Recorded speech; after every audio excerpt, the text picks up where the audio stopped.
Hi everyone. Hi, Hello. doctor. How How are are you? you? Good, thanks, and yourself. Hi, doctor. Hi, how are you? Fine, thank you. How are you? I'm doing great. I can see you're only four, eh?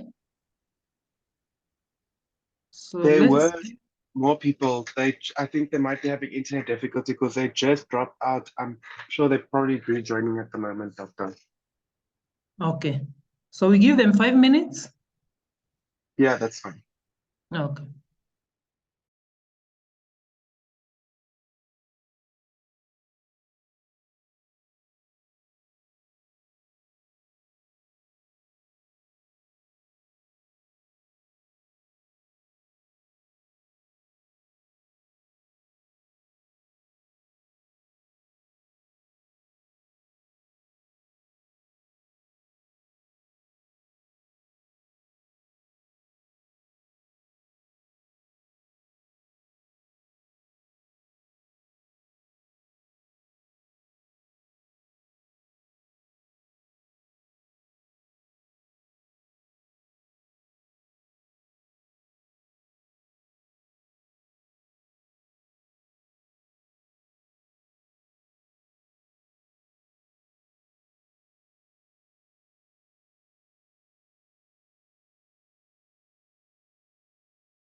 So why are you this few? Could it be that there are others who are attending another class?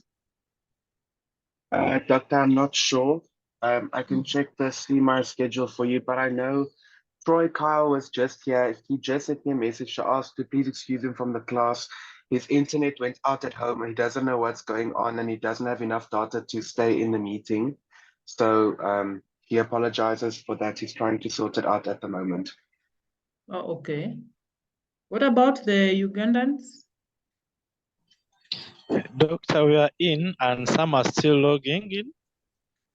Okay.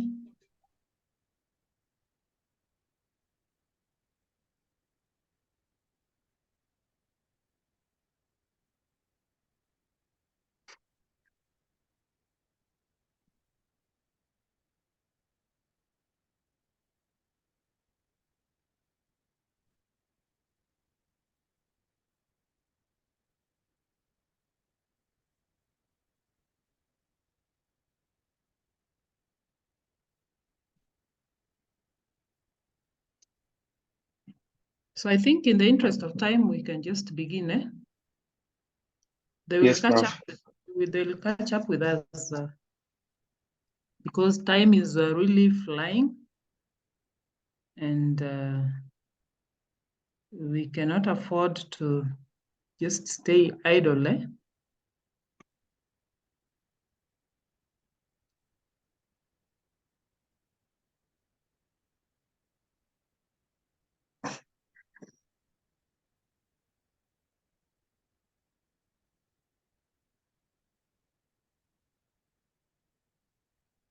Sorry, Prof. I just quickly checked the CMI schedule. The only class that currently clashes with ours is international trade, but not everyone takes that from our cluster. So there shouldn't be an issue that I'm aware of. So there's another class that is clashing with this That's one? scheduled. That's scheduled for this time as well. It's international agricultural trade and policy, but as far as I know, not many people in our cluster take it, so it shouldn't be an issue. Oh, okay. So we hope that they will join, eh? Yes, Prof. Okay. So I believe that you are also doing the, reading. Yes, Prof. Yeah, and I mentioned that you don't have to, rely on these presentations alone, eh? And the reference materials which I shared with you are equally good. And you can go through them as you also make some short notes, eh? Yes, Doctor. But remember, at the end of the day, the most important thing is how you have conceptualized everything, the understanding, eh?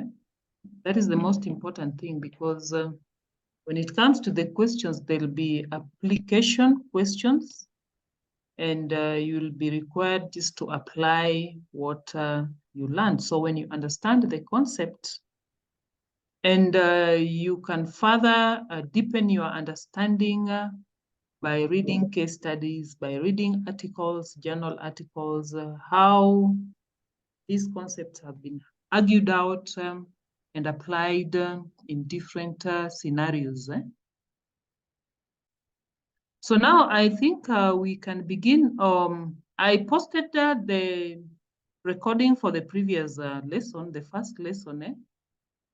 For yesterday, I have checked and they've not posted it. So I requested Daniel to avail it so that I can share it with you.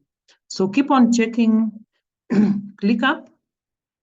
Immediately I get it, I'll post it there so that you can also refer to it at your own time. Okay, Thank you, so Doctor. can we begin with the recap? Huh? Let's just bring us to speed what we learned yesterday.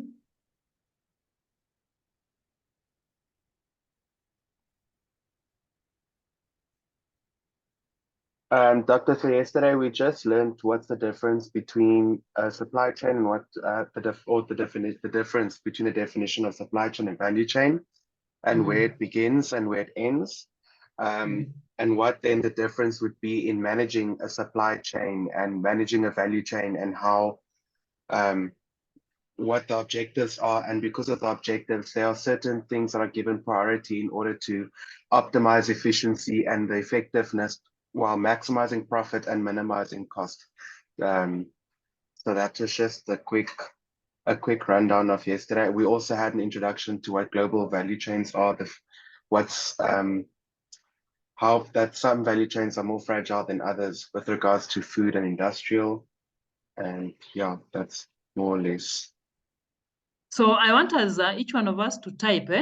Let's begin with the first one. Write down 4 key terms. Any 4 key terms that you learned yesterday. So can each one of you type at least 2?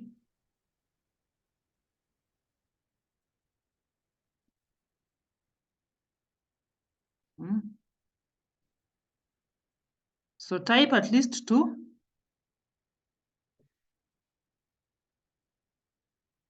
Any key terms that we learned.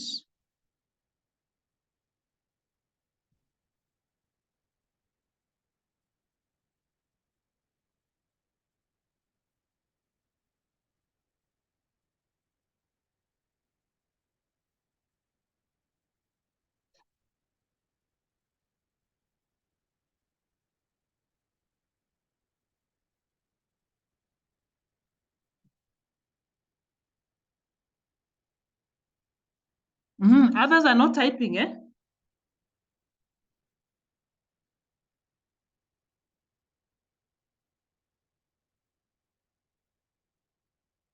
Tabile, were you there yesterday? You were there. You've not typed anything? I'm still typing, Doctor. Sorry. Or you're waiting for the others to type, No, no, Doctor. Geoffrey, how are you?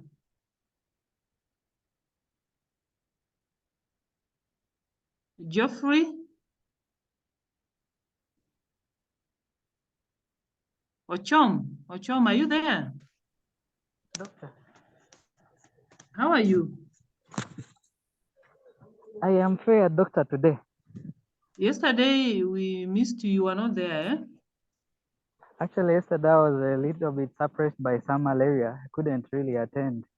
I was really bad low. Sorry, I hope you are recovering from it. Yeah, I'm recovering very well. Okay. And at least I tried to see exactly what was covered. And I also went through that assignment of trying to read through, understand the relationship and also the comparison between traditional supply chain management and then the modern, to see the evolution, to at least to appreciate at the level we are and see where companies are progressing. So at least I managed to learn that on my own. Thank you so much, Doctor. Okay, thank you very much. So who else has not typed? So from the terms, of course, we learned about value chain. We defined what value chain is, what supply chain is, the efficiency and effectiveness, demand-driven and supply-driven, global value chain, the supply chain management and value chain management, competitive advantage. Okay, so Tabile, what's the difference between a value chain and a supply chain? What are some of the key differences there that we were able to point out yesterday regarding the supply chain and value chain? Oh, okay, Doc. The value chain enhances competitiveness, while the supply chain emphasizes on efficiency. Another thing is that the value chain begins with customer requests, but then ends with the product, while the supply chain ends with production. Supply chain ends with production, no? Sorry, Doc. The That's value what you chain, said. the value chain ends with the product, while the supply chain ends with meeting customer needs. Okay. Yes. Any other difference that we pointed out yesterday?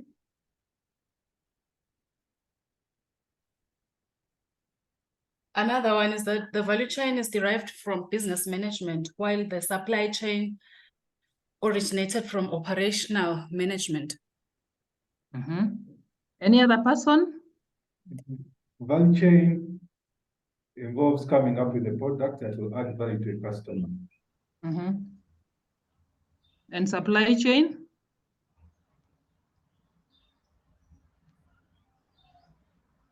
Supply chain, you have to meet consumer needs. Pardon? With supply chain, you have to come up with a product that meets a consumer needs. Okay. It's consumer centric or oriented. Any other difference? Doctor can also give a try. Yes. Yeah, with a value chain, I'm looking at how exactly can we add value to the product, a product at which a customer in the supply chain, that product is in good position to value addition as a process of creating value to which the customer in the supply chain, the needs can be met by the products of which they have added value. So I think that's what I would try to submit. So what is the difference? Is it in terms of the value creation or? Yeah, now the difference I'm looking at the supply chain is value creation, and then the supply chain is more of a customer satisfaction or needs satisfaction of the customer. Okay. So value chain is more of value creation, and supply chain is meeting the needs or satisfying customer expectations. Any other difference that? Doctor, one thing, a supply chain consists of all the parties involved in the production of the product, both indirectly and directly, whereas the value chain only focuses on the people who are responsible for adding value to that specific product. Yes, we talked about the micro and the macro. So supply chain is broad, eh? Yes. Because it also takes the interest of different stakeholders, eh? But for the value chain, it's so specific to a company or a firm because it's majorly used to create a competitive advantage. Okay, so what about efficiency and effectiveness? Doctor, all I remember is that we also spoke about technology, how it has impacted like the supply chain effectively, like comparing it to, I think it was the traditional, or rather like back then in the days compared to now. Yeah. So we also try to see the different, chains, eh? The traditional one and the modern one, and we realize that the modern one is a bit short, eh? Yes. The time frame has been shortened because of the technological advancements and because the information technology, people are able to access information, real time, eh? And even the infrastructural development in terms of even transportation. We have got faster ways of transporting the goods.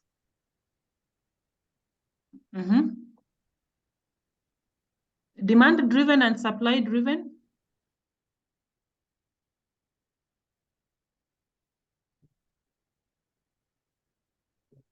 Can someone explain to us the difference between those two?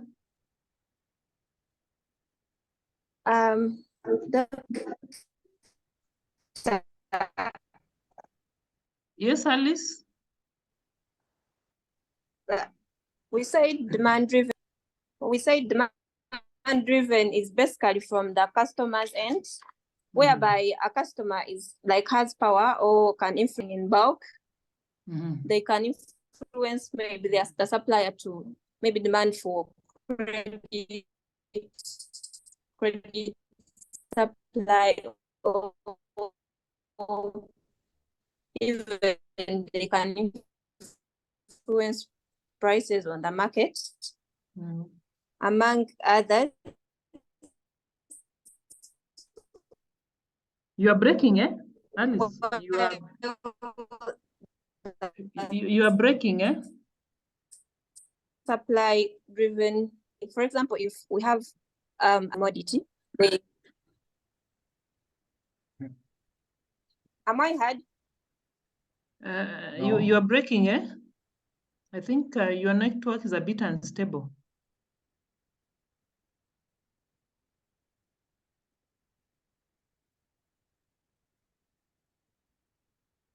So, Yes, Doctor? yes, Sam? I think we said demand driven is when a buyer has dominant bargaining power over the supplier, whereas supplier driven is when supplier has dominant bargaining power over the buyer. Yes, so you find that for demand driven or the buyer driven, the buyer influences a number of decisions within the chain. When it comes to governing of the chain, they have a big role to play. They determine the product specifications, the market strategies, the quantities, and so on and so forth. So as a producer, you must take into consideration those concerns. For supplier driven, of course, this is the chain is majorly coordinated by the suppliers, and they're the ones who control a number of activities or influence these decisions. So what about global value chain? We also talked about, mentioned some of the fundamental changes that have transformed the global, trade. Doctor, in terms of the global value chains, it's expanded. We spoke about how it's expanded recently in the past decades due to the rapid change in technologies, the availability of trade agreements that have now come in across the world, and especially also all the developments in transport and everything else that have aided in the value trade, global value creation. Yes, so we find that the markets have increasingly integrated, and this is due to a number of reasons. Of course, again, the technological advancements, the trade liberalizations, the regional integrations, and different agreements and treaties that have been signed, as well as even the transportation, modes of transportation which are advanced, and the transaction costs which have reduced. And we also find that in terms of information and communication, the technologies again are more advanced, and we are able to get quick information and even transfer information. So all these technological advancements have transformed the global trade and activities. And of course, I showed you an example of global, fruit, vegetable, global value chain. And what did we mention about the value chain, the global and the local? What are some of the differences that you may find in those two value chains?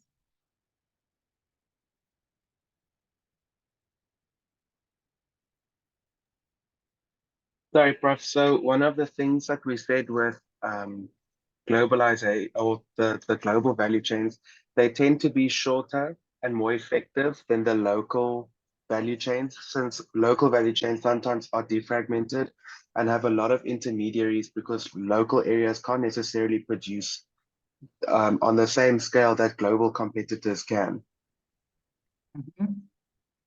Yes, what else?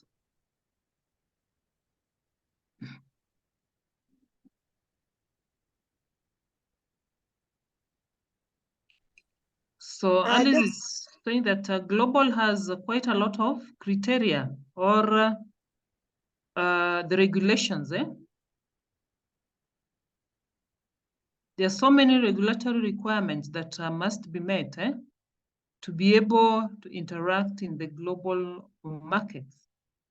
And we also find that the transactions are a bit complex. There is the complexity of transactions. So as an entrepreneur, as a businessman or woman, you must clearly understand these global dynamics before you get into the space. What else did we mention?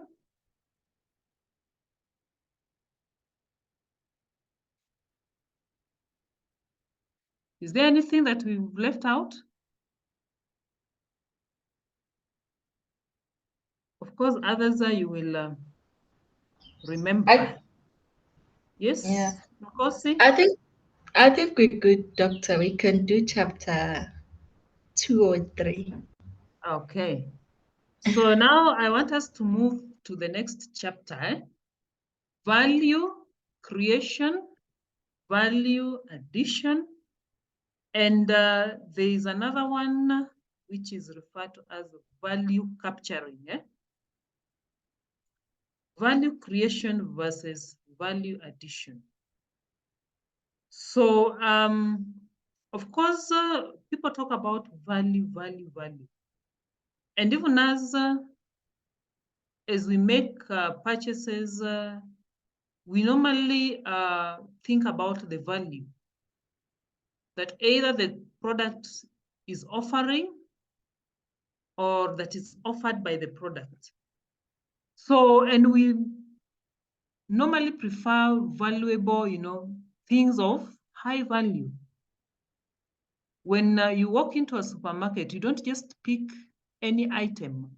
Of course, sometimes we can be constrained or limited based on the purchasing power, our financial limitations. But any ordinary person would wish to have a product of value. Or is there any one of you who doesn't value a product or attach a value to a product?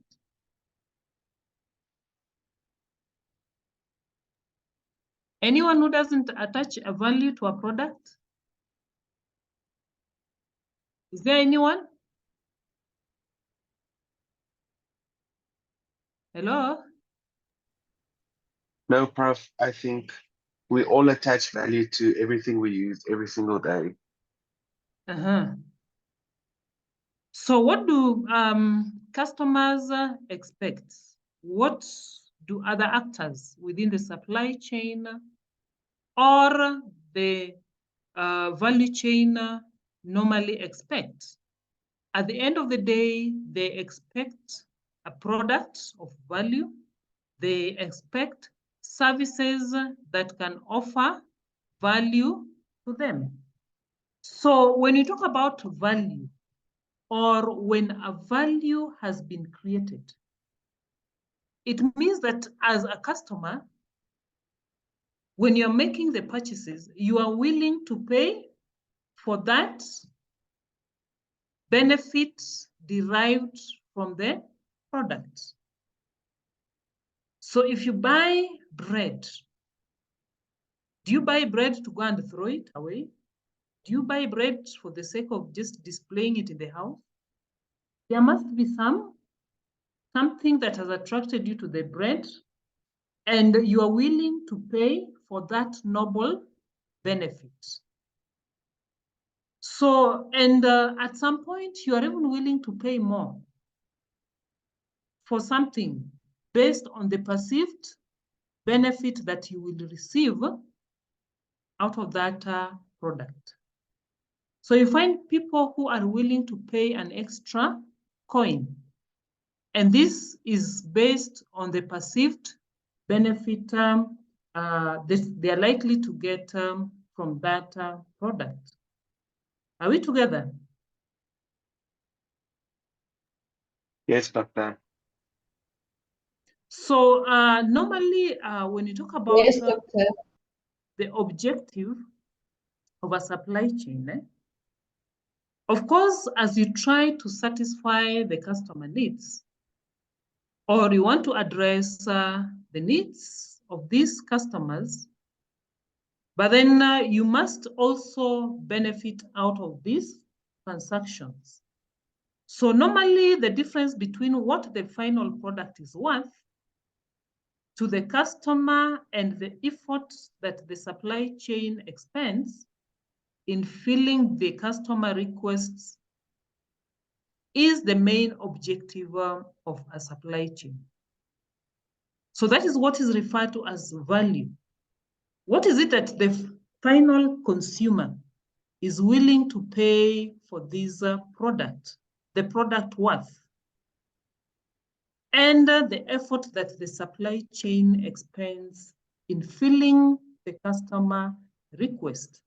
So at the end of the day, the difference between the revenue which has been generated from the customer and the overall cost across the supply chain will contribute to supply chain profitability. So a supply chain can only be profitable if these revenues outweighs the cost.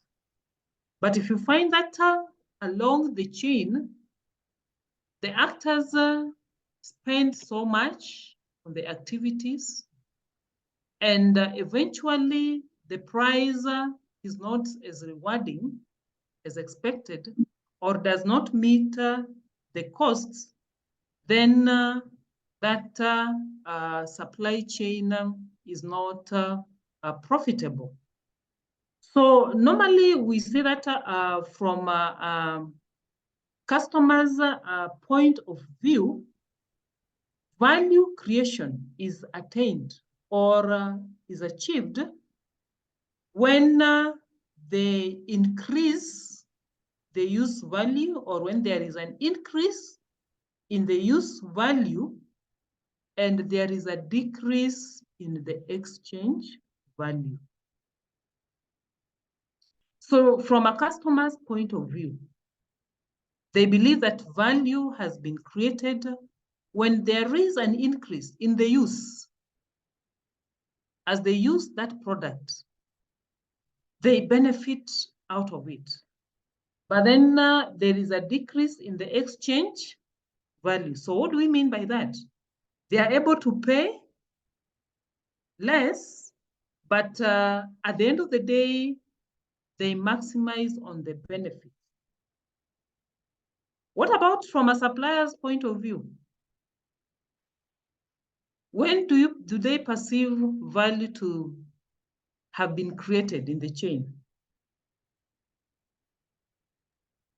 Who can tell us? The moment where the marginal benefit would be greater than the marginal cost. When the marginal benefit of producing an additional unit would still be greater than the marginal cost. Yes, when the marginal benefits is greater than the marginal cost. So in that case, they believe that the supply chain has offered some value. So when you talk about value creation, and sometimes it's also referred to as value additions. There are people who also refer to it as value addition, but of course there is a difference. And value capturing. So you find that because of competition, these strategies are used, hand in hand. So they are integrated. So when we talk about value addition, of course, we all understand what value addition is all about. So, for instance, as you can see on that slide, we are transforming a product from its original state to a more valuable or usable state. So what can you see on that slide? What is the product that is being transformed? It's wheat being transformed into flour, which is then made use of to make bread. So we have the wheat grains, the whole wheat. And before you can make your cake, so normally this wheat goes through some stages or processes. So it has to be transformed to a more valuable or usable state, such that the end consumer now can be comfortable or can comfortably use the product to make different byproducts. So you can see we have the whole wheat or the wheat grain, and it's being processed into wheat flour. And once it has been processed into a wheat flour, then it is now sold to the desired customers, the bakers, the individual customers or consumers, and so on and so forth. So they use this flour to make other products. Are we together? So value addition is as simple as that. Of course, we have products that undergo a very lengthy stages of value addition, but we have short ones, products that go through very short stages, like the one that an example that I've just given out. But at the end of the day, when you talk about value addition, there must be a transformation of the original product to of the previous product to original state. So when you talk about value addition, it can also be accomplished by those two strategies, by value creation or creating value, and capturing of value. Are we together? Yes, Doctor. Hello? Yes, Prof. Yes, Prof. Yes, Doctor. So let me ask you a question. Do you think that product, before value addition, can fetch more value compared to when it is transformed? Or does it still have value? The physical product that has not been changed or transformed to other products, does it have value? Well, Doctor, of course, the original product will have some value, but the whole reason it's called value creation, at each stage, the process adds more value to said item. And that's why value creation needs to be managed and everything, because if it's not managed properly, you won't get your full potential out of that product. Because obviously a wheat is less expensive than bread, because bread obviously the wheat had to be milled, then it had to be added with extra ingredients such water and yeast, then baked and then transported to the shops. All of that adds a cost to it compared to just buying the wheat yourself and then having to do it yourself. So the physical product also has some value, isn't it? It's only that the value is lower compared to those that have been transformed. And that is why you find that if a farmer, for instance, wants to fetch higher price Then he goes a step ahead and undertakes some value addition, because the value added product has a higher price value compared to the raw product or the physical product. Are we together? Yes, okay. But that doesn't mean that the raw product does not have value. It also has value to a greater extent. It is only that, you know, as an entrepreneur, as a business person, you are thinking of how you can maximize on your returns, how you can benefit more by undertaking other activities such as value addition. So you find that just as Alice has said, that a raw product has a lesser value than the processed, products. And in most cases, farmers are normally encouraged that instead of just selling the raw product, if you are in a position to undertake some value addition, that can enable you to fetch higher prices than just selling the raw products. I normally see around in Kenya, especially during, the bumper harvests, you find that farmers sell their mangoes at a throwaway price. They sell other produce at a throwaway price. But for those who go ahead and undertake value addition, even one step, for instance, mango, they even they chop them and dry them. You find that the dried mango fetches more price compared to the raw value, and therefore they are able to maximize on their returns. But at the end of the day, they will sell a mango at a very lower price, and then the processor goes ahead and processes the mango and even makes more profit than the producer, who has really been involved in a number of activities. So it is important to identify value-added activities that can support, investment, that can support increased outcome of the farmers or other actors within the chain. So these are some of the opportunities for adding value. We can create value and we can capture value. So when you talk about value creation, of course, this can be done through innovation, industrial innovation, and in many ways. But then when you talk about value creation, value is created when an action is taken for which the benefits exceeds the costs. When you take an action and at the end of the day, the benefits will exceed the costs.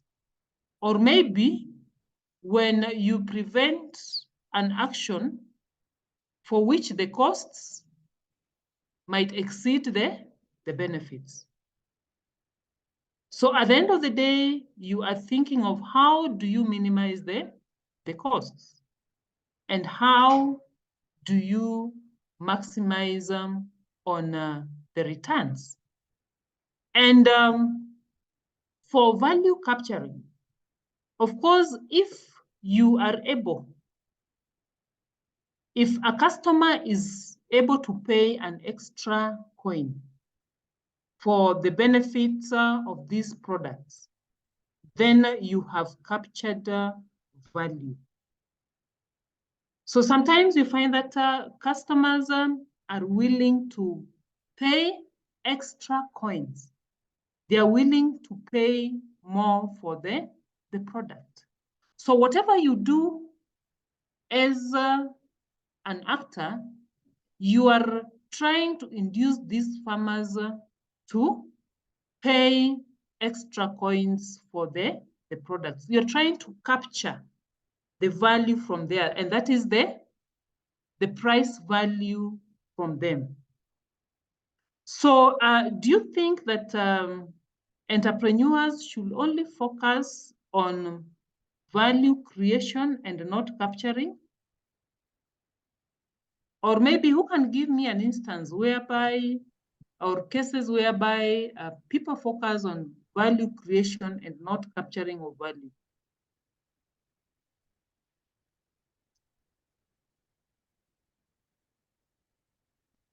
Doctor, I can't think of an example off the top of my head, but I would say that a business, especially if you want to be successful, would have to focus on both. There has to be a way of balancing or creating a value up to a certain point until you can capture the value of what you've actually created up to a point. But if you're just focusing on value creation, you end up creating so much value, which kind of goes hand in hand with all of the costs that you incurred to create the value up to that point. But it doesn't necessarily mean that with a current demand for that specific value that you would actually be able to capture all of that value that you've created back. So in the end, your revenue might actually be less than the cost that you incurred to create that value. Mm-hmm. So at the end of the day, there must be a close link between value creation and value capturing, especially in the wake up of competition. The competition forces has really pushed entrepreneurs and business people to link these two concepts, because you cannot capture value if you have not created value. Isn't it? Is that true? Or you can enhance value capturing by creating value. For instance, if you produce an item of high value, quality product, do you think customers will be willing to pay more for the product? Or you produce a product that can address their needs, or a product that enhances efficiency? Doctor, I think it's both. I think if it's something that improves efficiency, it will most likely, in certain cases, improve the convenience that the consumer experiences by making use of that product, which means that they will, in the end, attach value due to the opportunity cost of their time that they would then gain back. So I think they will then pay more for the value that's been created. But if it's, for example, a product that does not necessarily enhance efficiency or convenience to their daily lives, they might not necessarily want to pay as high a price for a commodity that they wouldn't necessarily make their daily lives easier, I guess, if I can say it like that. Yes, that is perfect. So they're only willing to pay more if that product will, of course, address their needs, meet their expectations, improve the efficiency and many other things. Yes? Can I also try to give a scenario? Yes. Actually, I have a friend. He tried to open up a bakery business some 6 months ago.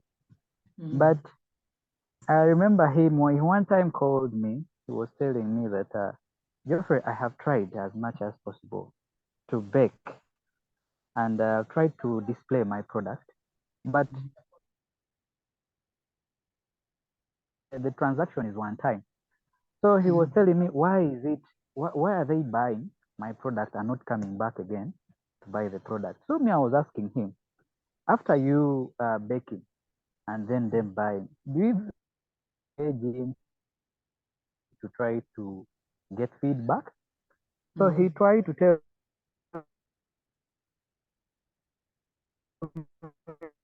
that he has not tried to engage customers and try to see what product. So he tried to look, yes, I bought your bread, but the bread was spoiled. And that very customer had a lot of so many friends who actually that customer was more like a referral. He used to talk to most of his friends to try and buy, to just try to test the product. But in the end of it, they just left the product. So he was telling me he ignored the customer's tests and he concentrated much into baking. So I think just as you said, these value creation and capturing value, I think they're all related because one relies on the other. And just as you said, have at least go hand in hand, because at least I want to buy something of which I know it must at least satisfy my desires. So I'm trying to relate what you're trying to explain with what I've tried to observe. I don't know whether I'm on track. Maybe you could advise. No, thank you for the example that you have given. So of course, customer experiences can tell you a lot on whether you have created value or not. And again, just to mention that value creation has shifted from just paying attention to profit maximization, but also satisfying the needs of a variety of stakeholders, including the customers. So it's not just about making money or profit maximization, but then you must pay attention to satisfying the needs of these stakeholders. So at the end of the day, you must be able to monitor, customers as they use these products. What are their experiences? Get some feedback from them, and that can enable you to enhance value creation.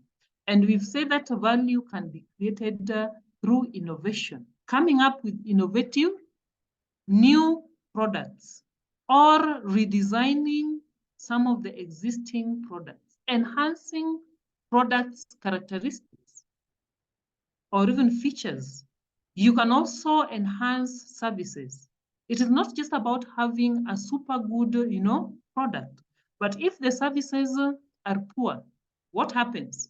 And I guess you've seen farms or businesses with high quality products, but then with very few customers, and you ask yourself, what is not happening? Because you believe that the person has what it takes that customers need.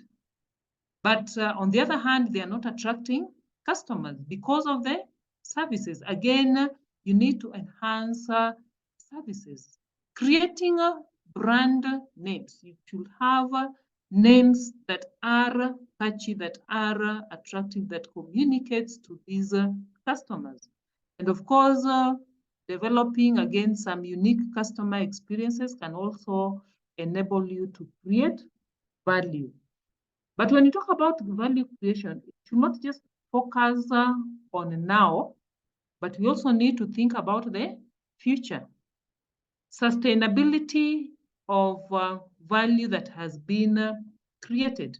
Because if you are not able to sustain this value, then it means that you cannot withstand the competition forces in the business environment.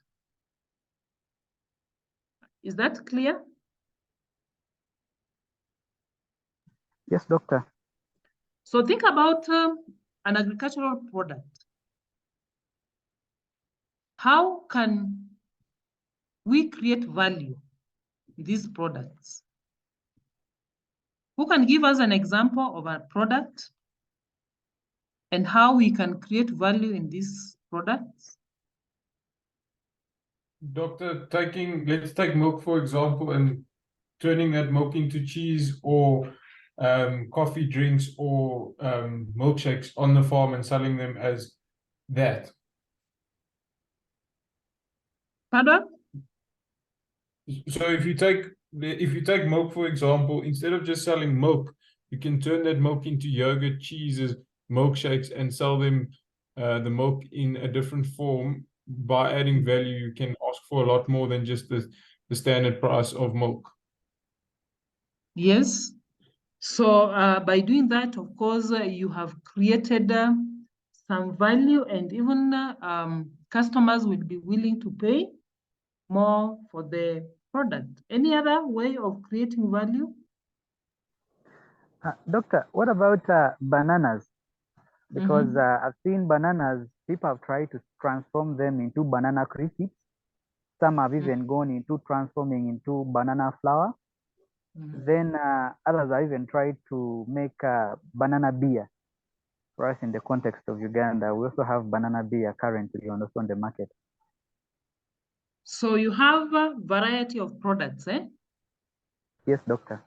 From banana, they can transform into banana crisps. I know there's a lot of, losses, especially in Uganda, because you guys, you produce a lot of bananas, eh? And banana is highly perishable. So it cannot last for months, so for you to enhance the shelf life, there are people who have transformed it or added value.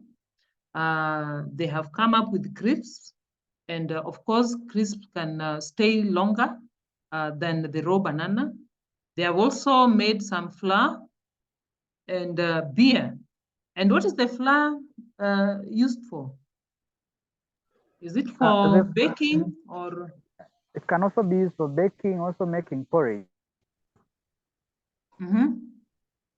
Yes, I think those are the most top.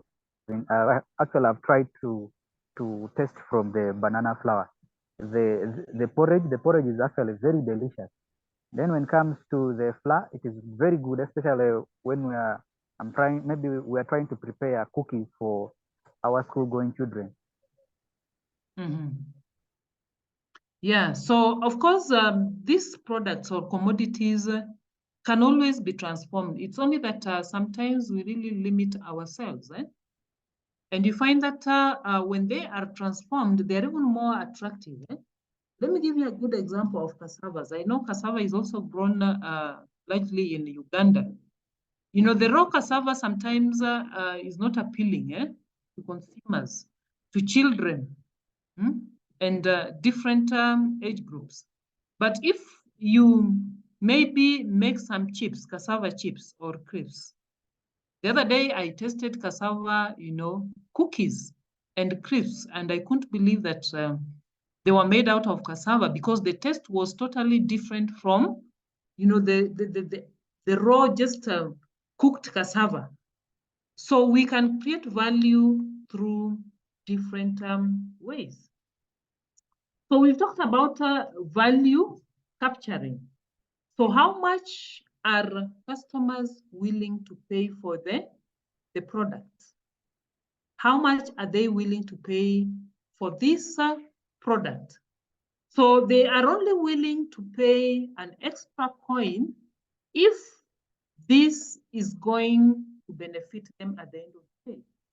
So if you undertake actions that, of course, will increase the profit, then it means you are capturing value. Are we together?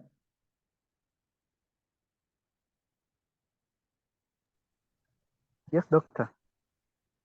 And normally, we know that markets are very competitive. And for you to be able to capture more profit, then you need to undertake value creation. And once you undertake value creation, then you are able to capture more of the customer dollar or the customer price. They are willing to pay more for the products. And that means that you have solved their problems or addressed their needs. So when you talk about capturing value, it is more of increasing profit, how you can make money.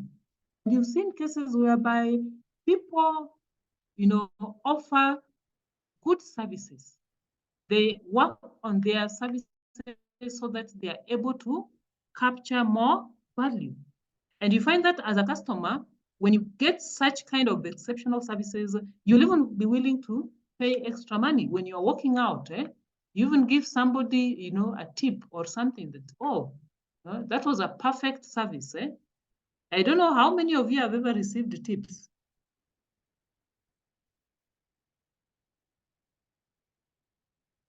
Hello? Dr. Actually, I've also ever received a tip. Because you outserved, Exactly. Yes. So, Doctor, and does a bonus count? Does a bonus count in terms of this case? Like, you know, like a 13th paycheck, does the bonus count as well in the place of a tip? Okay, yeah, then I have it wrong. Oh, yes, I remember when before I joined teaching, I was in the banking sector, banking industry. And at some point, there are customers who could just wait for me to, you know, serve them. And people used to ask me, why do these customers just prefer you and not us? And you know, it's based on how you serve the customer. And you know, some of them, they want you to address them by their names, their titles. If it is a professor, how are you, professor? Good morning. And they feel nice. So at the end of the day, you find that these customers get excited, you've outserved them. And before they leave, they tell you, oh, you can have some lunch. So we need to undertake activities that can capture more of the customers or consumers' dollars. And of course, this can be done in a number of ways. How do you think you can capture more of the customer's dollar?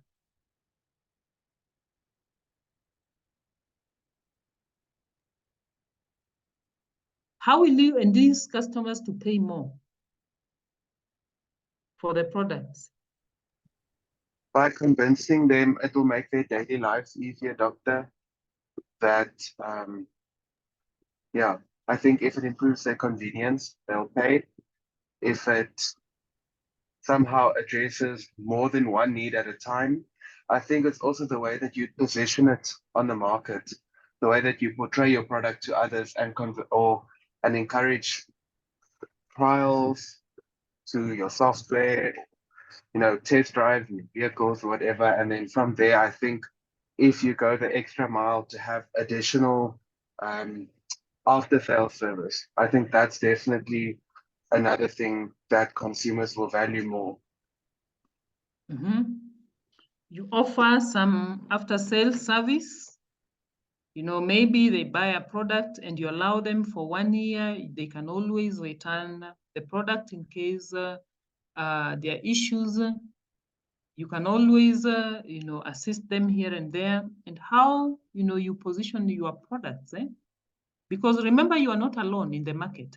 We have competitors as well with the same or more or less the same product. So you really need to set yourself apart. The kind of products you offer, how you offer them, whom you offer, you know, the target market, and many others, so that at the end of the day, you are able to capture more value. How else? Doctor, I think also the brand loyalty with your consumers. Yes, brand loyalty with your consumers. And that goes hand in hand with the consistency again when it comes to quality. You know, we've seen cases whereby when the entrepreneurs are launching a product, the quality tends to be good. But the moment they have customers or they've attracted customers, now they vary the quantity, they vary the quality and other things. So you must have a brand. At the end of the day, you must have a brand. So people know you, you know, as somebody who offers quality products. For instance, why would somebody just insist on Nike? because they understand the brand. They know the kind of product they are buying. So what I can say is that as you focus on value creation, this may help you to also position yourself in the market and capture more value at the end of the day. So, and that is why we mentioned that value creation and value capturing, they go hand in hand. So I think we've talked about all those. Now, there are two questions that I want you to think about. Do value creation levels differ across the agri-food value chain? And are value creation levels higher as one moves downward along the agri-food supply chain?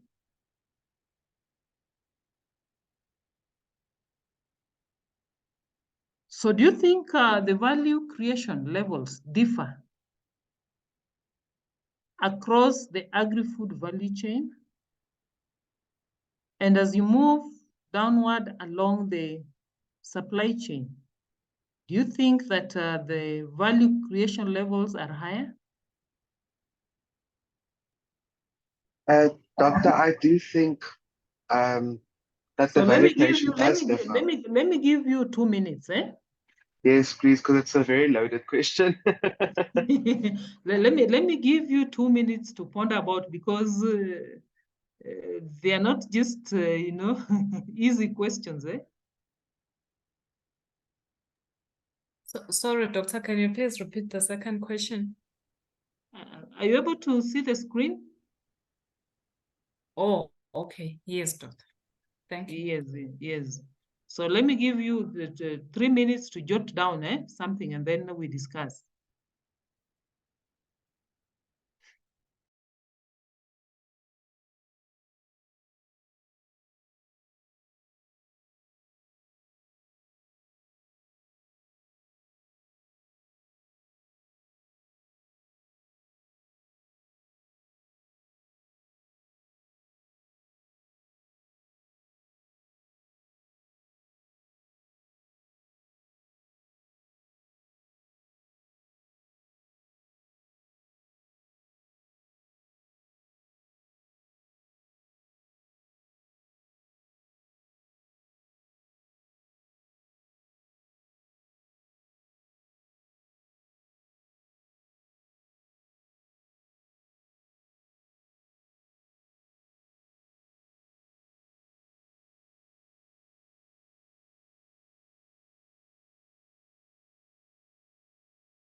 So are you through? Can we discuss? Hello? Hi, Prof. Yes. Are you Can through? Have I? you jotted down something? Eh? Yes, Doctor. Okay. Now, let's begin with the first one. Do value creation levels differ across the agri-food value chain? Doctor, I would say yes, because obviously with each stage of value creation, more value is necessarily created, depending on what factors are added at that specific point. Because obviously, if you look at the marginal benefits, it would obviously be a lot bigger in the early stages of the production, growing from a very raw material to a more processed or semi-processed one to a final good. However, it's not necessarily a one-dimensional question because it depends what other non-physical, I want to say, factors are added. For example, the way the product is marketed, the way it's branded. So I definitely think it does increase. And I think especially towards the end, depending on how it's marketed and branded, it could be an exponential type of value creation. However, in some cases, depending on the type of products you work with, not necessarily. But I think that's my answer for that question. So your thinking is that as you move across the value chain, the value creation levels tend to increase, eh? Yes, Doctor. From production to processing to marketing and other, activities, eh? Yes, Doctor. Who else with another opinion or a different explanation? I think, Doctor, can I give it a try? Yes. I think along the value chain, because we have so many very stages, and in these stages we have very many different actors.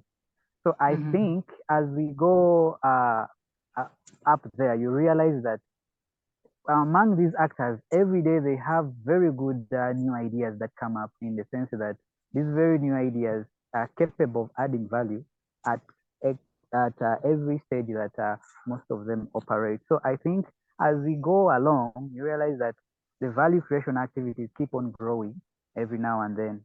I think that's my opinion. And is it obvious? Is it certain that it will always grow?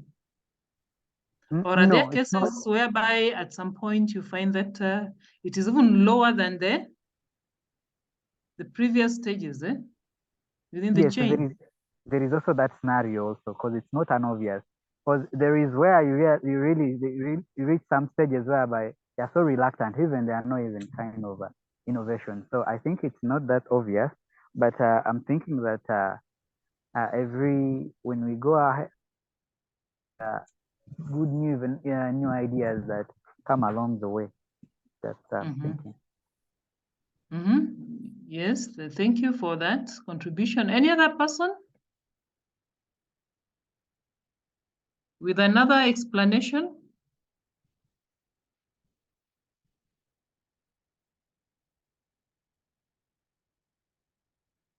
Any other opinion or explanation?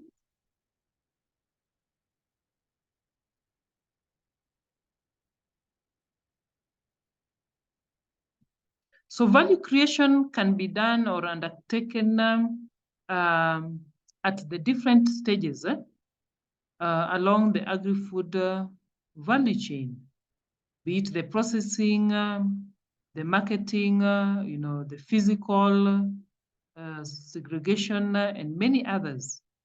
So again, it depends on the objective of these actors. What is the objective of the producer? What is the objective of a marketer?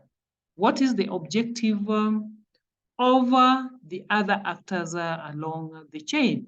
And that will also inform the decision to create more value to the products or not. Are we together? Yes, doctor. So you find that these different actors will pursue value creation activities differently based on their objective. So, and that will, of course, lead to the different levels of value creation across the value chain. But it is not obvious that as you move along the value chain, the value creation levels are higher compared to the lower levels. Now, what about the second question?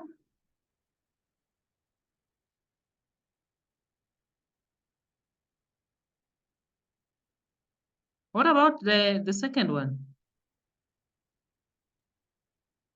Or we've already addressed it, eh? Doctor, I have a question. Yes. In relation to the first question.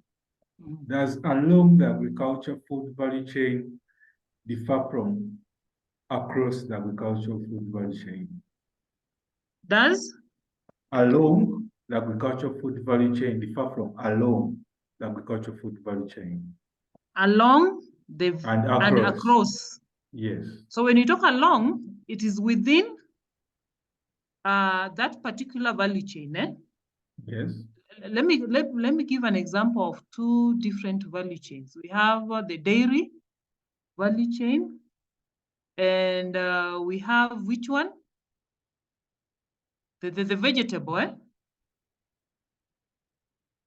So when it talk of along the value chain, we are talking of along the dairy within that value chain, eh?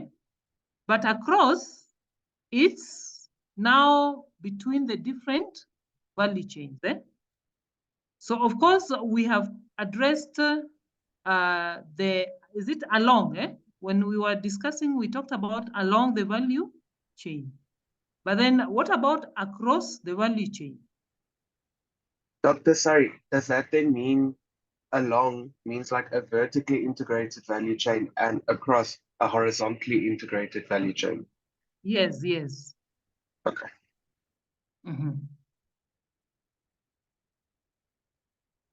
So thanks for pointing out the two, eh? So when you talk about along, and what about across? Does it vary across the value chain? The agri-food value chain?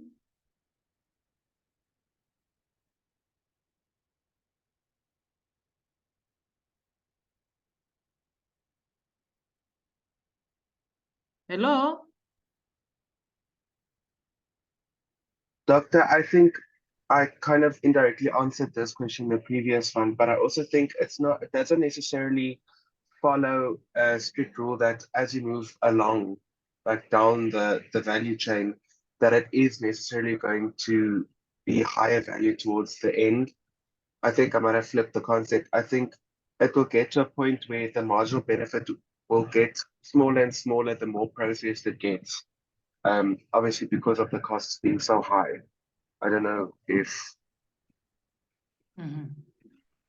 So you find that, of course, there are certain products that are quite intensive, you know, when it comes to transforming them or processing them and really involving it, to a point that at the end of the day, you incur even more costs. So again, you need to weigh, and that is where now people adopt certain strategies so that they can be able to minimize these costs. But when you look at the different food value chains, for instance, the dairy value chains and the vegetable value chains, again, these value chains are unique in different ways. You find that others are more fragile than the others. Others, you know, are shorter compared to the others. So again, that can also bring in the difference between value created at the different levels across the value chain. So it depends on the type of a value chain, again, that you are studying or analyzing. Are we together? Yes, Doctor. Yes, Doctor. Yes, but you just need to think about the different context that links the different actors across these value chains and along the value chains, and what really defines value for these customers. What will make customers to pay, or why are they willing to pay more for the products? Okay, any question up to that point?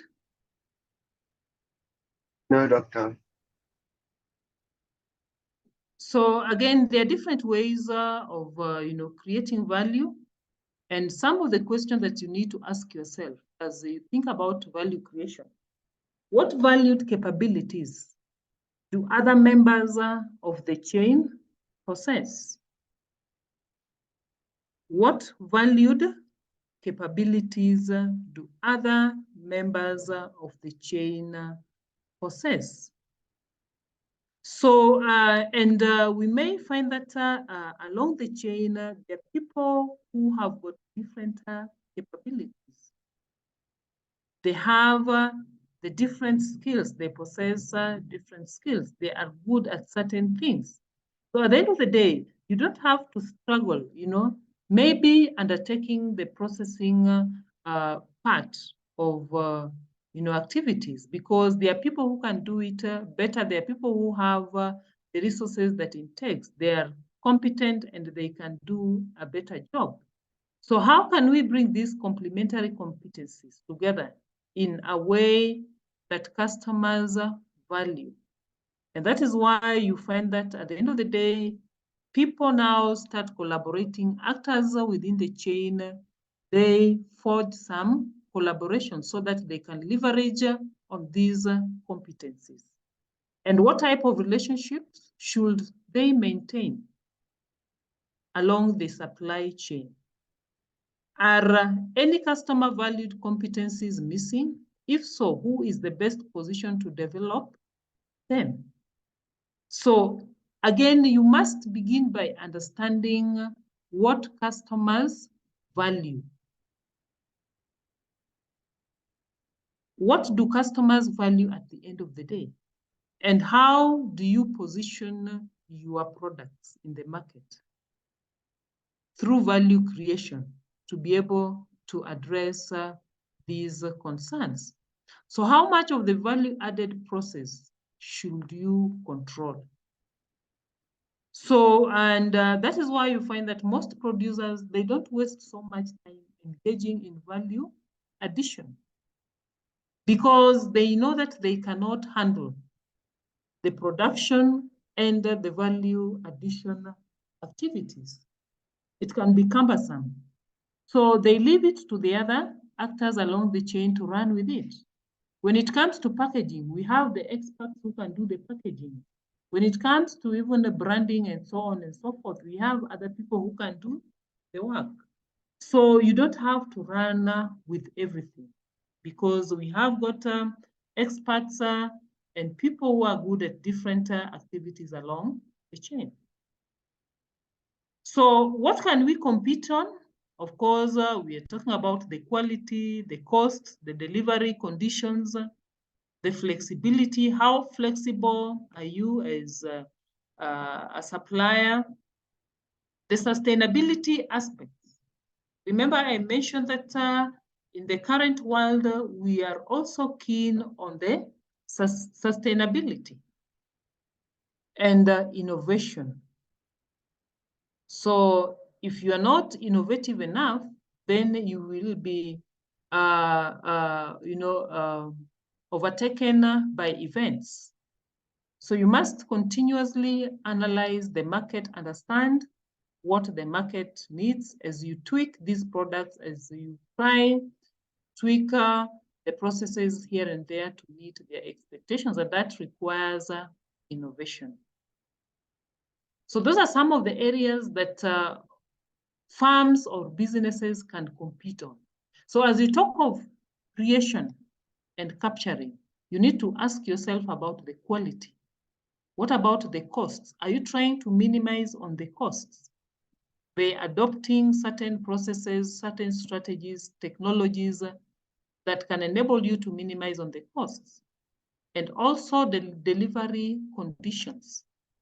Are you maintaining the quality of these products as you deliver them? Are you using the right delivery trucks or transportation? The flexibility, how flexible, if a customer places an order, can you work on the order as soon as possible? Or if somebody wants to, a customer wants a particular product to be redesigned in a different way, are you flexible to do that? And so on and so forth. Okay, so can you see this framework? Yes, Doctor. Yes, Doctor. I think I'll send you an article where it has been well explained. But basically, we are talking of different cadre of entrepreneurs or business men in the market. We have got the new entrants in the market. We have got those who have established themselves in the market, the monopolists. And how do monopolists behave in a market?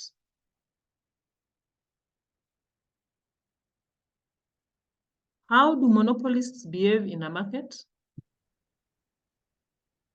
Well, because they've got the monopoly, they can ask whatever price they have due to having no competitors. Mm-hmm. They can price their products the way they want, because at the end of the day, there is no competition. Everybody relies on their products.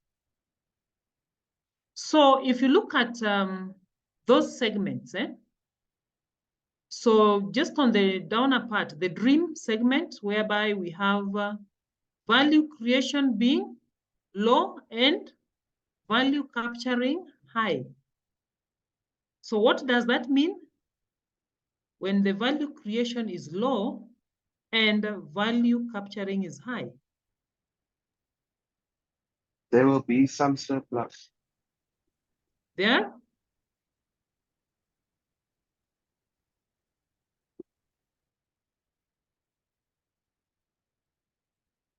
When the value capturing is high and the value creation is low, what does that portray? That they're making a profit. They are making profits. Making losses. Mm-hmm. Less effort, isn't it? So they're not really concerned about value creation activities.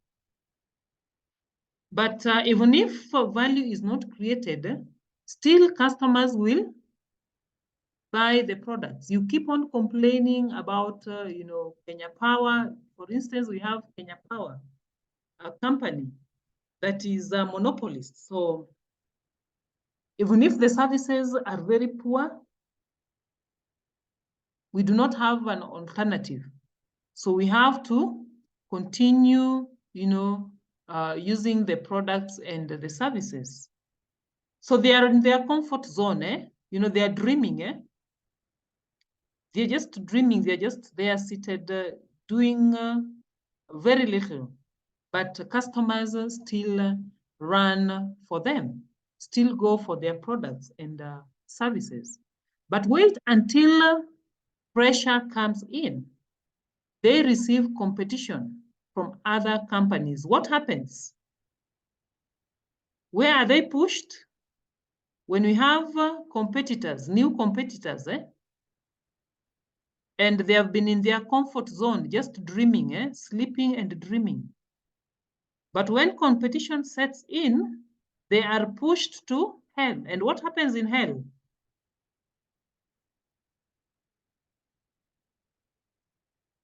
Hello? They'll be losing a lot of money. Hell, there is low value capturing low value creation. Now, customers start shifting to the competitors. So at that point, even the sales are low, the profit starts, declining, and they really need to come up with strategies on how they can get out of hell, because hell is not an interesting place to be. As the name states, hell is not an interesting place to be. So if these monopolists do not take action to create value, and remember we mentioned that you can capture value by creating value. So you cannot just relax that customers will continue walking into your shop and there's nothing much you are doing to create value. The moment your competitors, get into the market with more attractive products of higher value, the customers will shift to your competitors. And at that point, the monopolists now are driven to the hell segment, and they start experiencing low value capturing. At the same time, they are not putting effort in value creation. So when they are at that point, then they need to devise ways of moving to the nightmare. Are we getting? But you find that at the nightmare, we also have new entrants into the market. And these new entrants will push them to also start thinking about value creation.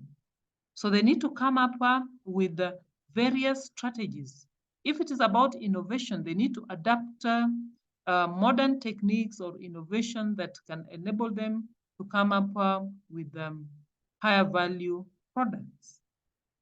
If it is services, they need to up their game in terms of services. They are now pushed to the nightmare. So in that segment, of course, there is also a lot of competition. They are facing intense competition. And when you are facing competition, you cannot just sit and relax. So you also need to put some effort and come up with strategies of moving to heaven. So they also work on value capturing, and at the end of the day, they are now pushed to heaven. And heaven, what happens in heaven? There's a lot of value creation and a lot of value capturing. Yes, there's a lot of value capturing and a lot of value creation. So that means they are really enjoying the profits. They're able to make good profits when they are in heaven. But do they relax when they are in heaven?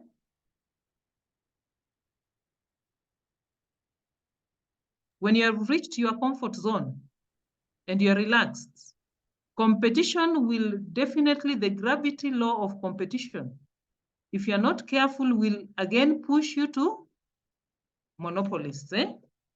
So at any given time, they must balance these two concepts. That is value creation and value capturing, because they need to maintain this segment of the heaven. So yes, I can see, Hanko, you've already posted the link to the diagram. But I don't know if that's the correct paper that you were thinking. I used, I just took a screenshot of that diagram and I searched for it and it came up as one of the articles. So I'm not sure if that was the right one. That's just another article that also explains it. Yes, actually it is the one. So if you read more on that article, of course, it also discusses, points out the different strategies that these people can use to move from the first segment to the second to third, fourth, and what happens at the different segments. So that will elaborate more on this framework. But it's a good framework that one should think about, especially when you are trying to balance value creation and value capturing. So at the end of the day, you need to balance the two for you to be able to operate at the heavens segment, which of course is an ideal segment.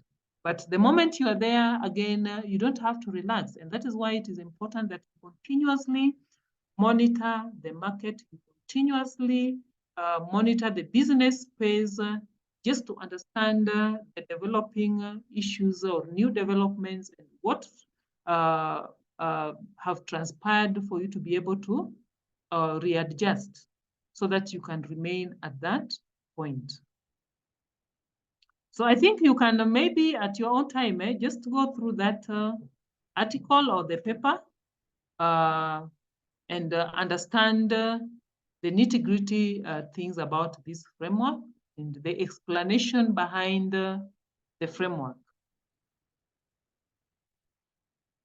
So what do you think about this framework?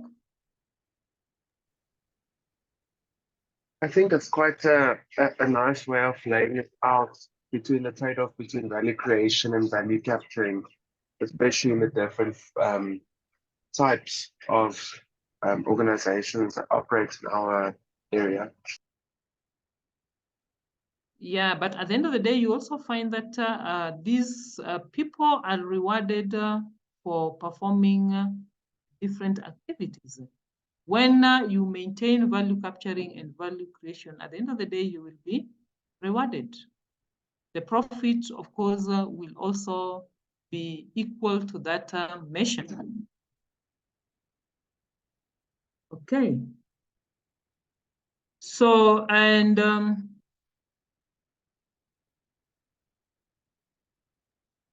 so this is just a theoretical approaches to value chain, but I want to skip this because there is a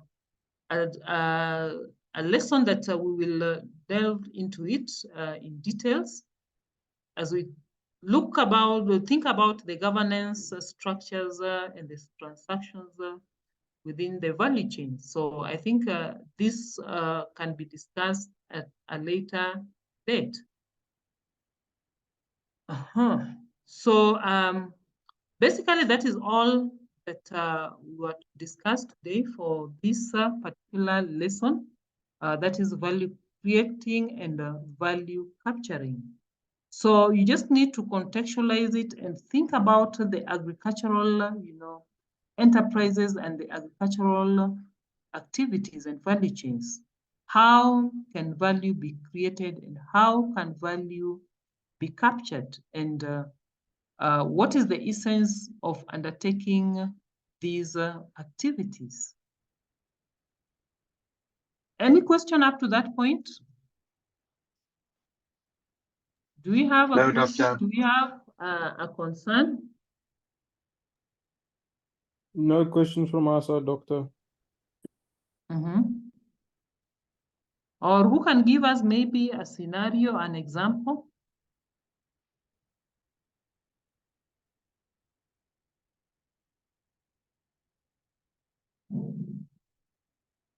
Who can give us an example?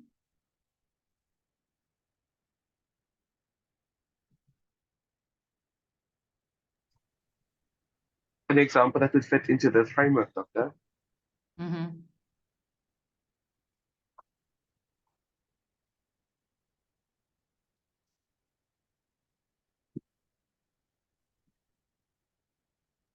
The other thing that maybe you need to take note of is that value creation does not occur in isolation, because you need to collaborate as actors or members of the chain. You need to cooperate for you to be able to create value in an efficient way. And that is why you find that these integrations are very, very important. The vertical integrations as well as the horizontal integrations, because that can also enable you to create value, because it is not normally certain that you can manage it in isolation. But as actors within the chain, you need to share a lot, you need to share information, you need to collaborate, you need to assist one another in undertaking different activities. Okay. So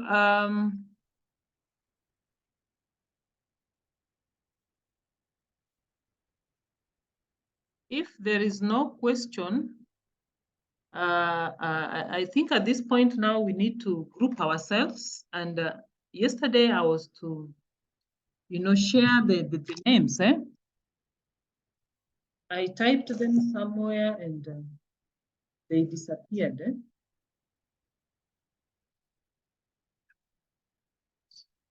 So I think we can take the remaining time just to group ourselves. And after grouping ourselves, I gave you an assignment yesterday. Is it? The one about the differences between the modern and the traditional value chains, okay? Yes, yes.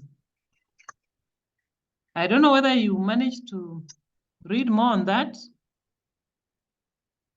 Yes, I did. I don't know about everyone else. What about the rest? What about the others? I did too, Doctor. I managed to read something. I Managed- also did. I also did, Doctor. Okay. So that means we can share it out. So can I give you how many minutes just to take a break? Then we share. Your I think maybe findings? 5-10 minutes. 5? Yeah. Yes, let's take 5 minutes, and then in the next, after that, we take about 20 minutes just to wrap up, and we call it a day. All right. Thank you, Doctor.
So I think we've taken 5 minutes. Yes, Doctor. So we've had our 5 minutes, eh?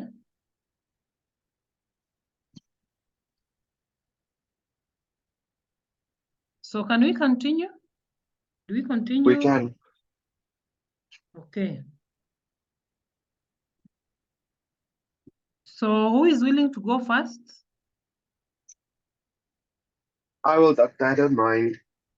Let me Could ask I? someone who has not talked. Nancy, Oh, Nancy, eh? This is a participatory. Huh? Let me share my screen. I did it in Word. Oh, okay. Is it visible? Yes, yes, yes. Okay, so this is what I found. Mhm. I'll just, since I wrote them in short form, so I just stop.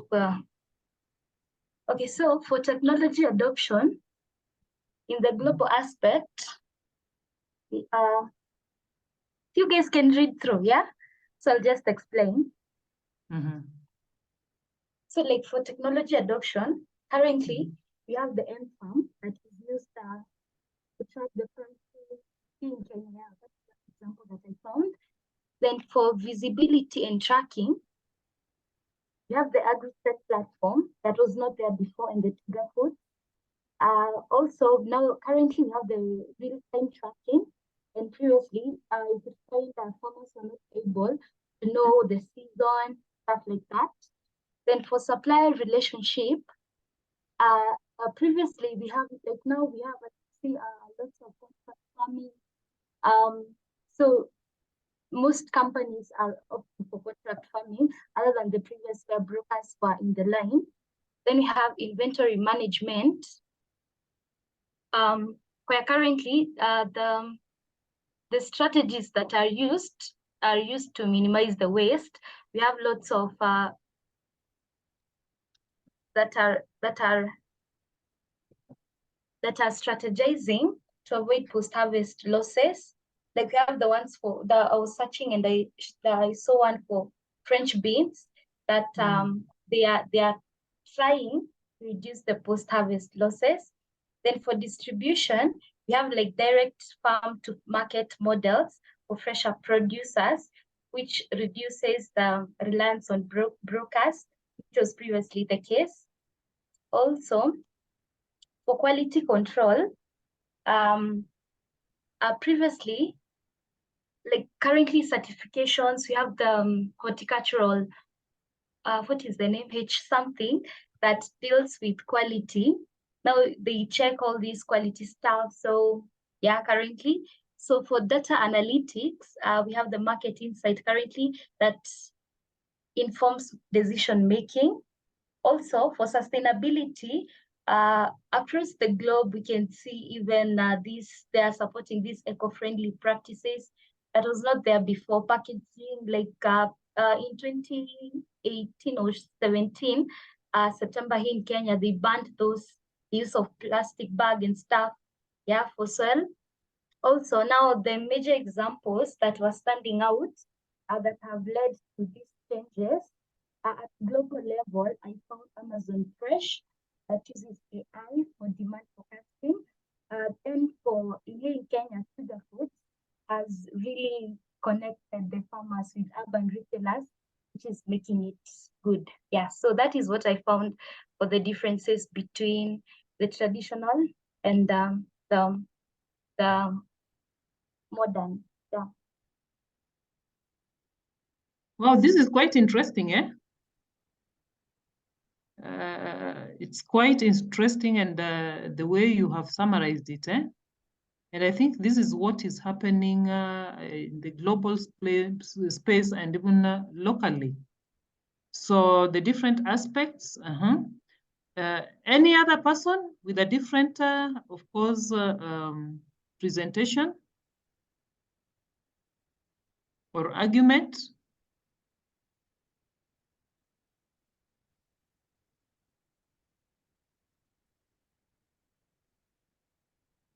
So you can see how the technological advancement has really pushed the supply chain to another level. And right now, people are adopting, different technologies to manage the supply chain.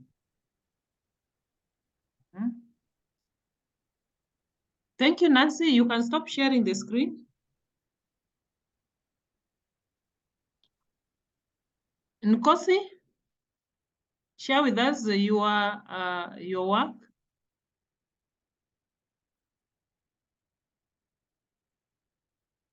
Nkosi.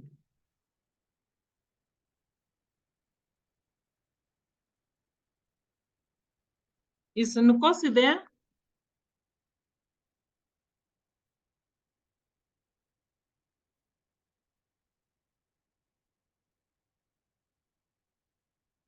Nonkuleko?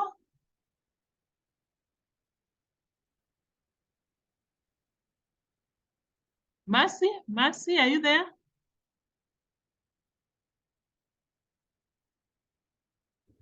Yes, doctor. Is it okay if I write? I'm a bit in a very noisy place.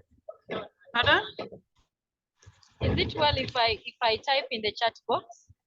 No, just explain to us, My background is a bit so noisy.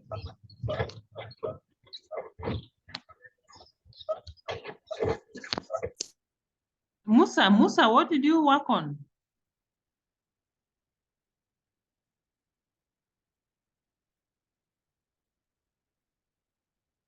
So do you want to tell me it's only Nancy and Nanko who worked on the assignment?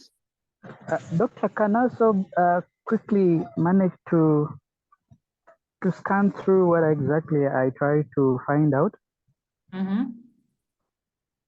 Yeah, I'm sorry I didn't manage to prepare some sort of a presentation, but I had, as I was doing some research, I tried to put down some kind of some good findings. Is it okay? Maybe I could just run through briefly. So we can conclude that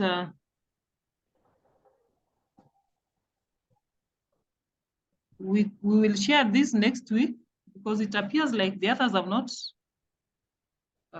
worked on the assignment. Actually, Doctor, I worked on mine, but I did not actually put into maybe some kind of a presentation mode. I have it on a hard copy, but maybe I would kindly request that I can present maybe next week. Yeah. So maybe we can. Sorry, Doc. I also have something, Doctor. Okay, we can present next week. Please ensure that you accomplish that task so that you don't belong to the category of free riders. Because if the others who have worked on share and those who have not shared, they will just enjoy the knowledge without putting effort. But it will be good to at least get different, views or hear from different perspectives. Hello, can you hear me? It is raining, cats and dogs. Yes, Doctor, we can. I don't know whether you can hear some background noise. No, not at all, Doctor. Oh, okay. Now let's quickly just move to the different groups. So we have 7 honors students and 11 master's students. So that means you're about 18. So 18, how many groups do you think are ideal? 4 or 5? It depends how many students you want per group, Doctor. Yes, because I was thinking of an equal number, but 18, if you divide by 6, that is 3 groups, but I think 6 members, that is not ideal. And I was thinking now we can move to 4. 4, it means we'll have 4 groups, but we'll have 2 members hanging. Eh? So I think we can do 4 groups. Eh? Yeah, that Yes, seems fine, Doctor, Doctor. I think that one's appropriate. 4 groups. Eh? Yes, Doctor. So the first group, we have Geoffrey. So someone can be typing there on the chat box. Eh? Geoffrey. Then we have Nkosi. Then we have Sibongile.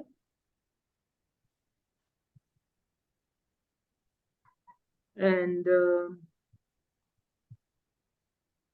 we'll have Troy. Eh?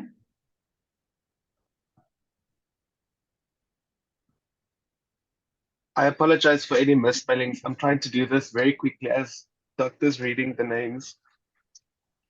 Mm-hmm.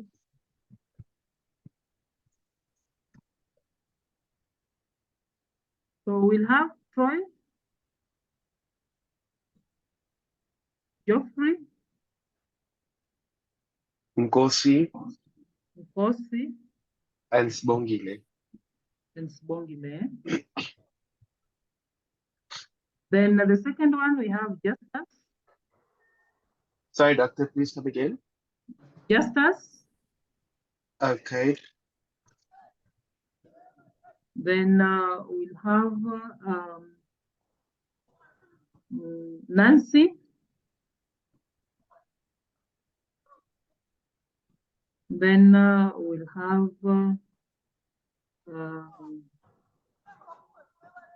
no, this is Thembi, eh?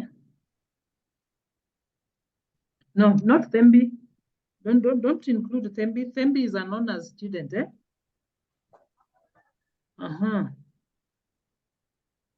So we've talked of Justus And Nancy. Nancy, Sam, eh? Sam from Makerere. And we will have Tabile from Eswatini, Tabile.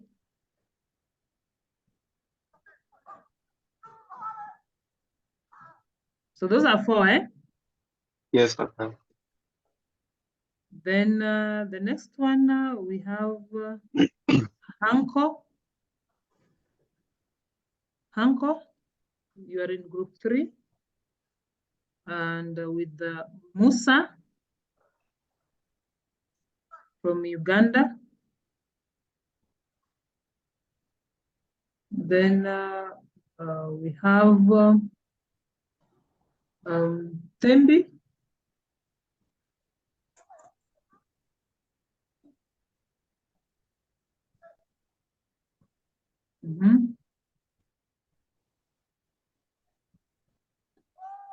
And then we have Mercy. Mercy from Makerere.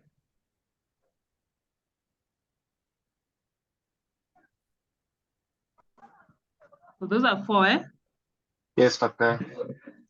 Then we have the 4th one. 4th one, we have Ndaba Nkuli.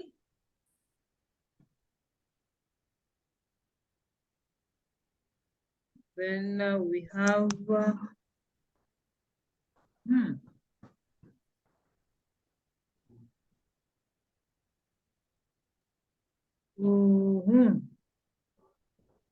we have Alice from Makerere. Then we have who else is remaining? Non-Kuleko, eh?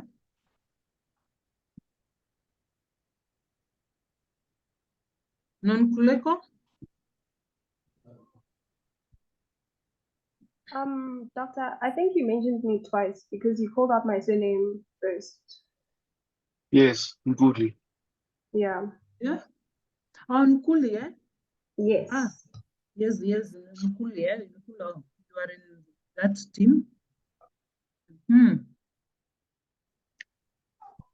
Pokane, have I mentioned Pokane? Moipone. Mpokane, Yes, that's her surname. Moipone Pokani. yes. She doesn't belong to any group, eh? No, not yet, Doctor. Yes, she can be in that group 4, eh? Okay.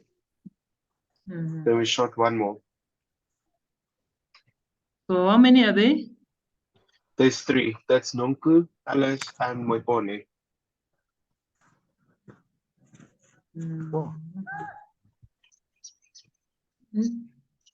So, okay. Now, who else? Who else is remaining, eh? We have Arno, who is an honor student, eh? Arne. Yeah. Yes.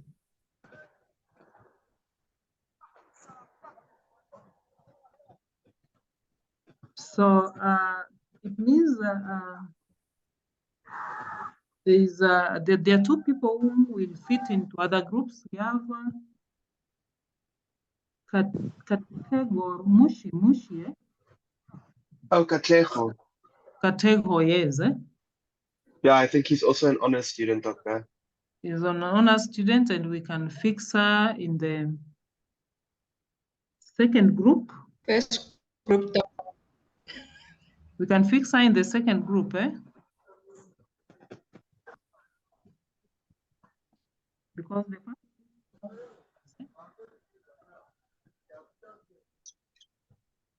So how many are they are we in total? How many are you in total? Enrolled in this class, Doctor? I'm not sure. No, as in the total names, eh? The names, eh? The ones that Oh, is missing. so it's 12, 17.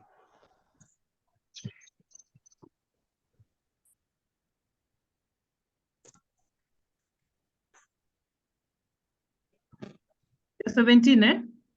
Yes. So I think there's one person missing, eh? Who is this who is missing?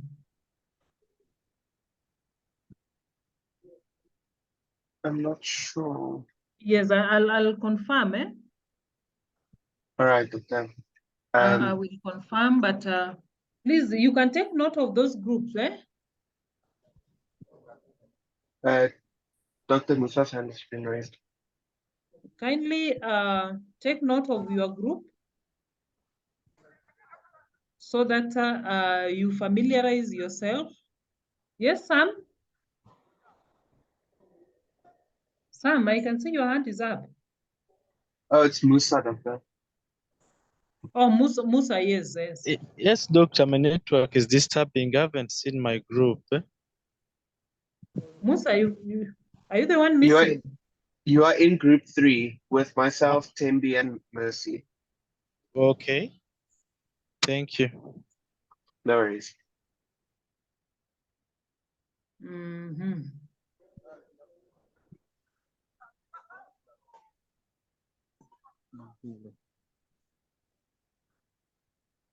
Yes, so I think I'll find out whoever is missing, and then we can fix him or her in one of the groups, eh? But generally, I think that is the formation of the group, not unless we have not captured in or taken care of gender issues. Do we have ladies lumped together or men grouped together? Is it I think we are fairly congregated? balanced. It is balanced, eh? Yeah, I think there might be 1 or 2 groups that have maybe like 1 lady and 2 gents, or 2 ladies, or there is a relative balance. But I can WhatsApp you the names, Doctor, and then we can always But of just. course, you must also understand that I think the men are more than the ladies, eh? Yeah. Yeah. So that is it. So please, the class representative, take note of these group members or the team members. She's not here at the moment, Doctor. Can I just copy and paste the names into the WhatsApp group? Yes, you can compile and then you will share with her. All right. Thanks, Doctor. Yes, so be checking out on the ClickUp. I think I will send an assignment in the course of the week. Eh? Will that be an additional one? Yes, it will be an Okay. additional one. Eh? All right. Yes, the other one was just individuals, but now this will be a group work. Eh? All right. Thanks, Doctor. Oh, okay. Doctor, when can you give us more or less a time frame when we'll get the term project, since these are now the groups for which we will be working with, Yes, so we yes, can yes. start planning and go ahead? Yes. So the project you will work these groups. Eh? All right. Thanks, Doctor. Yeah, so you can start maybe engaging, having some discussions on how to approach it and other discussions so that you start working on it early. So I think I'm not getting you clearly because it's raining heavily on my side. So I wish that we stop at this juncture. And kindly let's find out where the rest are. If at all there are some conflicting maybe lessons, we can see how to move around it so that we don't miss on the other people. Doctor, I think some of the people that are missing definitely do take the agricultural trade and international trade that's conflicting with this scheduled time slot. I know Moipone is doing that. And I'm Yeah, they need to assuming, communicate. Eh? They should communicate. yeah, no, I agree. Yeah, let them communicate so that at least we are aware. All right, The thanks, Doc. absence, yes, yes. So otherwise, thank you a lot. I'll also post more articles for reading so that you can also just understand the discussions around these concepts and deepen your understanding. So otherwise, I wish to stop at this point. Thank you very much and have a good evening. All right, thank you so much, Doctor. Thank you too, Doctor. Okay, thank you.